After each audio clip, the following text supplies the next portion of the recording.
বিরতির পর আবারও আপনাদের স্বাগত।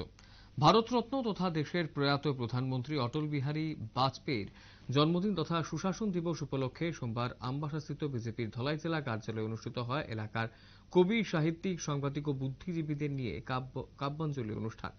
এদিন অনুষ্ঠানের শুরুতেই ভারত মাতা শ্যামাপ্রসাদ মুখার্জি ও অটল বিহারী বাজপেয়ী প্রতিকৃতিতে পুষ্পার্ঘ অর্পণের মধ্য দিয়ে শ্রদ্ধা নিবেদন করেন উপস্থিত প্রত্যেকে। এদিনের এই অনুষ্ঠানে স্বাগত ভাষণ রাখেন বিজেপি ৪৭ আমবাসা মণ্ডল কমিটির সভাপতি চন্দন ভৌমিক। অনুষ্ঠানে বক্তব্য রাখেন অনুষ্ঠানের আহ্বায়ক তথা আমবাসা পুর পরিষদের চেয়ারপারসন ইন কাউন্সিল উত্তম অধিকারী। এছাড়াও এদিনের এই অনুষ্ঠানে অটল বিহারী বাজপেয়ীর জীবনের বিভিন্ন দিক নিয়ে আলোচনা করেন সাহিত্যিকরা। পৃথিবীর অনুষ্ঠানকে কেন্দ্র করে নিজেদের স্বরচিত কবিতা ও অটল বিহারী বাজপেয়ীর জীবনের বিভিন্ন দিক নিয়ে লেখা সকলের সামনে তারা পাঠ করেছেন। গোটা অনুষ্ঠানকে কেন্দ্র করে কি জানাচ্ছেন সংশ্লিষ্টরা শুনব।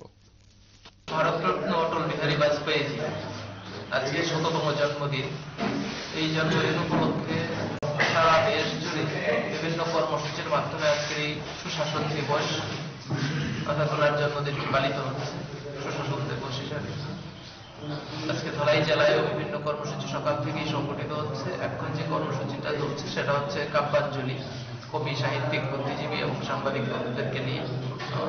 এই অনুষ্ঠানে সবাইকে স্বাগত জানাচ্ছি এবং মাননীয় অটলজির যে জীবনের লক্ষ্য, অপরিত লক্ষ্য, সেটাকে বাস্তবায়িত করার জন্য আমি সকল সাধারণ মানুষের কাছে এবং কার্যকর্তাদের কাছে অনুরোধ রাখছি। এই অনুষ্ঠানের সফলতা কামনা করছি।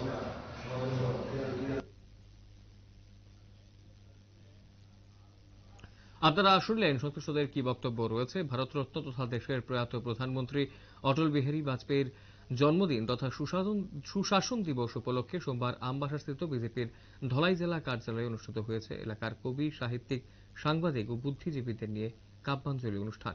অনুষ্ঠানের শুরুতেই ভারত মাতা শ্যামাপ্রসাদ মুখার্জি ও অটল বিহারী বাজপেয়ীর প্রতিকৃতিতে পুষ্পার্ঘ অর্পণের মধ্য দিয়ে শ্রদ্ধা নিবেদন করেন উপস্থিত প্রত্যেকে।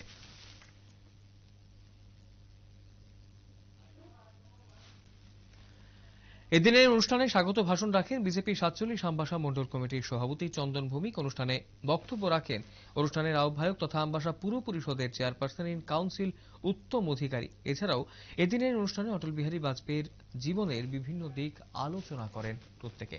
সময় ছোট বিজ্ঞাপন বিরতি, রয়েছে অন্যান্য সংবাদ, সঙ্গে থাকবেন।